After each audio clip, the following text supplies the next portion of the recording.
Hey guys, I'm Sarah Louise and welcome back to my channel. So today I wanted to talk about the knowing when it comes to manifesting. And I realise that this is probably one of the missing keys to manifesting, is the presence and the knowing. Because I feel like what a lot of us do when we're manifesting, and I've been guilty of this myself, is we kind of panic manifesting. And we're manifesting really from a state of not having, a state of lack, because we're, oh my God, I've got to do any technique I can to get it through. How can I get this through? I've got to push this through.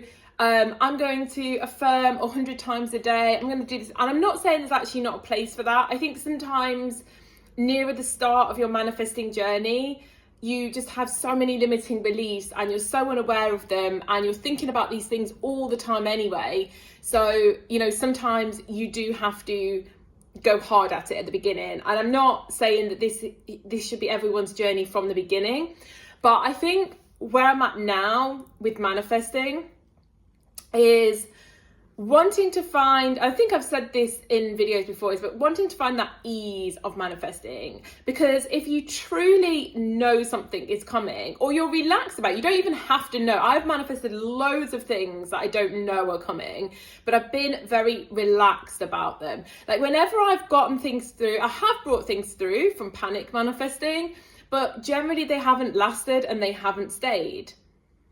When I've brought things through from a real sense of detachment, I guess it's that wouldn't it be nice kind of energy, they have always stuck around, and they felt very, very easy as they flowed in, very natural. And I feel like you're keeping yourself open for God and the universe to send you better as well, because we don't really necessarily always know what's better, because sometimes that's the best that we know. And we don't know that there is actually a better option that might surprise us and be even more amazing if we let go and we kind of allow. So I feel like that kind of everything is working out in my highest good energy is the most relaxed way to manifest. And every other way of manifesting is definitely coming, in my opinion, from a place of lack, or you wouldn't be doing it. Like you wouldn't be affirming 1,000 times a day if you didn't feel that you lacked something. And don't get me wrong, it works. Like I have definitely tested it and it works, like where you just non-stop manifest. But I tell you what, I absolutely hated doing it. It did not feel joyful. I felt totally disconnected. I didn't feel light or high vibrational. It kind of strips the joy from your life. And happiness is not from things, and people might think happiness is from things. Oh, if I get this, I'll be happy. If I get that, I'll be happy. If I get this person, I'll be happy. But look around you. There's loads of people that are in relationships with a person at one time they were desperate to be in a relationship that are absolutely miserable and would do anything probably to be single. And there's people that are the richest people on the planet and they're absolutely freaking miserable. So getting these things has nothing to do with your energy state, and that I've been aware of since I started manifesting, that they're separate things. Having a happy energy state generally comes from detachment, presence, enjoying the moment, gratitude, which is why, in my opinion, it's so important to, if you're manifesting, to do these things at the same time. And I'm not saying that I'm perfect at it. I'm really bad at sticking to a gratitude journal or gratitude mindset, as I think a lot of us are. We prefer to focus on the problems than we do on the things that we have. Whereas if we celebrate the things that we have, then we're attracting more of them, more than thinking about the things that we don't have. And this is the problem with this kind of like, I've got to have it, I've got to have it, I've got to have it. I'm going to try this technique and watch this video, and this technique and do this technique and watch this video. And I mean, God, just saying it sounds exhausting, no? And it kind of depletes your energy system. It doesn't make you feel good. Whereas that energy of, oh, I know it's working out in my best way and I know it's coming, like that feels uplifting, right? That feels vital. It feels energetic. It feels high vibe. It's just a different type of energy to, oh my God, that didn't work. Now I'm going to try this video. It's a constant energy of seeking. And when you're constantly a seeker, you're not listening, so you can't hear the guidance anyway. So if I put out something, say I manifest, I really want to have an amazing aligned job, but then I'm not listening, then I don't pick up the guidance because that aligned job could come from absolutely anywhere, just following that little intuitive spark, go down and film this animal sanctuary, and then that could lead to chatting to the owners. But I went there because I felt that calling, right? And if you're constantly overriding it with affirmations and techniques and different videos, you don't create the room to actually hear the guidance to get you to the manifestation you've been asking for. So I do think it's really important that at some point in the journey, we move away from chaotic, desperate manifesting into more of a place of knowing. And it's such a different energy. And I do think it's an energy that allows us to actually feel more joy. Because if, a lot of the people doing chaotic manifesting as well, as soon as you've got one thing, it's like, oh my God, now I need the next thing. Now I need the next thing. And it's a constant form of seeking. Whereas spirituality really is about presence and being. And I'm not saying that you can't manifest, and I've gone back and forwards on this a bit within my own head, as you know, but I don't think it's that we can't manifest, but I think it's the energy in which that we manifest. If you're joyful and you're grateful and you're enjoying the present moment and you're nurturing those feelings, because when you're in a state of presence, you feel that genuine joy from within, then you manifest these things in a very laid back, knowing that God, the universe, has your back and wants you to have the things that you love, and that the desires are there for a reason. So you can either experience them and realize they don't bring you happiness, or you can experience them with a sense of gratitude and presence, and you can have a great time with those experiences. But there is a way, in my opinion, to be able to do manifesting, but also practice presence, gratitude, and be in the now as you're doing it, and to be guided and to be connected and to be able to listen at the same time. And I just don't think that is a state you can be in when you're desperately seeking all day long various techniques and just desperately jumping from one thing to the next because it didn't work within a day. So then you're going to try a different technique and then a different technique. Yes, manifestation is often instantaneous, but instantaneous from a certain energy, not from a certain technique. Techniques are just designed to help you get into a certain type of energy. I'm not saying they're useless. I've been quite enjoying doing my list method because it feels like something I can write down in the morning and set it and forget it, which is definitely aligning more with where I want my manifesting to go versus, trying 100 different techniques in a day. I do believe it's far more about detachment than anything, because you ask for something, right, and what stops it from being there immediately? Well, it's all this jargon in the middle of, oh, well, maybe I'm not worth it, maybe I'm not good enough, maybe I'm this.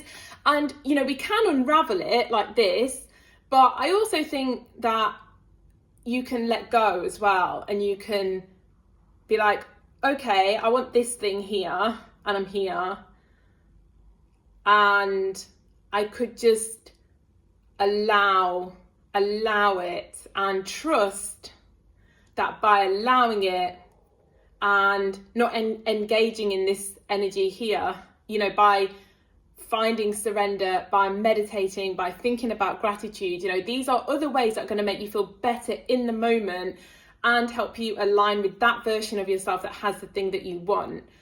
Because really, that thing that you want, you're here.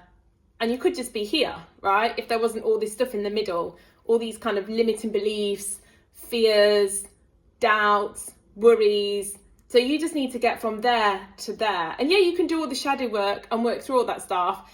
And I don't think that's a useless thing to do. And I've done a lot of that in my life. But then sometimes what can happen is you end up getting stuck there because you're like, oh, I've got this problem.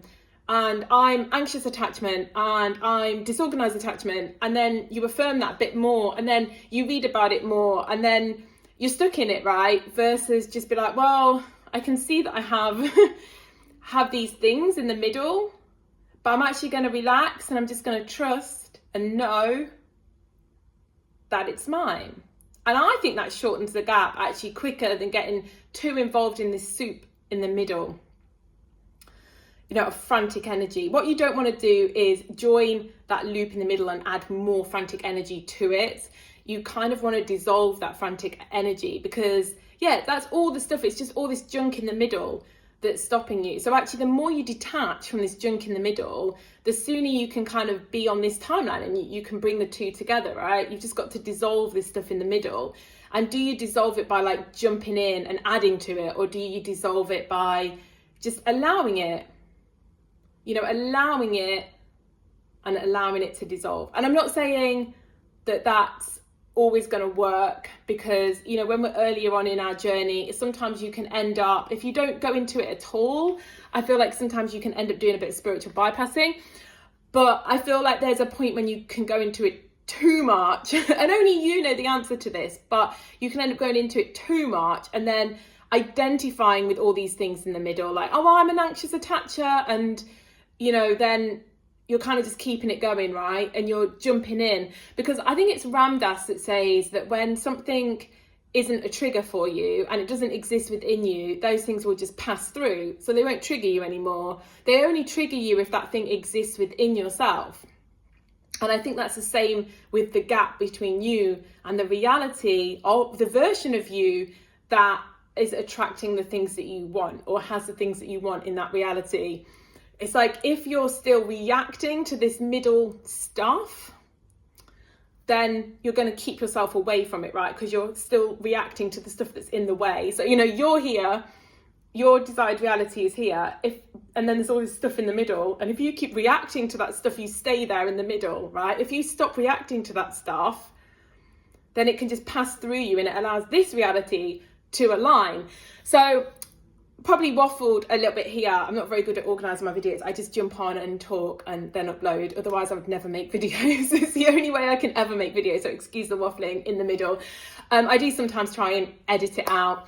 But basically, I really believe that the best way to manifest and the only way to really truly manifest and from a sort of higher spiritual perspective is to get into the state of knowing and get into that state of being and detaching so that you don't have to battle with all this stuff in the middle. Because what we're doing when we're just like doing technique after technique after technique is we're just battling with all this junk in the middle and keeping it alive to a large degree. And what we really want to do is not react to it at all, dissolve it and allow ourselves to just teleport to the version of reality that we want to experience with the things that we want to experience. And then we'll probably realize, oh, these things don't make us happy anyway, because nothing can make you happy, but it was cool, it was a fun journey. And I definitely still need to work on finding joy within myself without anything at all, because that's true joy. But I'm not, as I said, fully against manifesting, because I think you can be in a state of true joy and still enjoy things. We're in a physical reality with 3D things. I got a new car recently and I love my car. I'm not attached to my car. Maybe I was a bit at the beginning, so I was really scared of anyone damaging it or hitting it in any way. But I'm not mega attached to my new car. Like, it's not an identity. I don't go on social media and show off my new car to brag about it or anything like that. I just like it. It's got some really quirky features. It's got little neon strip lights inside, so when it's nighttime I feel like I'm in my own little disco. And it's got heated seats and they heat up real nice, and it brings me a bit of joy, right? It does, but it brings me joy without me putting my identity into that car, or if it was taken away tomorrow, I'd be less joyful. The way we should feel about all things is if we don't have them tomorrow, we'd be just as joyful. But while they're here, we can enjoy them, right? I don't think it's about complete abstinence. If we have a nice house, we can enjoy the house. But you have to realize that you're not less of a person if tomorrow you don't have the house, and you've got to still find some joy in life if you don't have the house, right? So I think joy is very separate to manifesting, and eventually you will realize that none of these things bring you joy. But if you've already found joy and you want to bring some things in, it's actually going to be easier to bring those things in if you're in a state of joy and detachment anyway, because you're not going to have all this like need and obsession and lack in the way. So you're actually going to bring your things in much easier. So finding joy, finding gratitude in the moment, they are only going to help you to manifest. Being present, only going to help you to manifest. And I really think at some point we outgrow desperate manifesting. It's fine to do it at the beginning. I'm not telling anyone else what to do.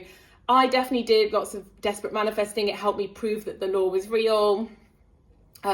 It kind of made me aware of a lot of my patterns and stuff, which was great. But then I realized that I was probably spending way too much time thinking about all the limiting beliefs, and it would probably be a much quicker journey to detach and think of things I'm grateful for, to be more in the present moment, and to actually allow it and open it up, because allowing is really what's missing. Like, we already have desires. I know we like to speak them 1,000 times a day, but I think if you really want something, I think God or the universe already knows, or your higher self, or whatever you think is manifesting. I'm sure they already know what you desire. You don't actually even need to speak it. Like, they know what you desire. What's stopping it coming isn't that you've not said it a million times. It's that there's shit in the way of it, right? Like, your own shit is in the way of it. And what you need to do is get that shit out of the way and just allow it, you know? That is all manifesting is. We say it's like asking for things, but it's not really, because, yeah, obviously a higher power that can create all these things in your life for you doesn't need to be told what you want. Like, it has full access to you. It just, you need to get out of your own way, right? So that can much easier be done, I think, from a state of presence than from a state of like desperately trying 100 different techniques. And even if you do push it through, I do honestly believe when you have that much attachment and you have that much kind of need and, oh my God, it has to happen, into something, good luck holding on to that, right? Anyway, I hope everyone is good. I hope this made some sense, and I will speak soon. Bye bye.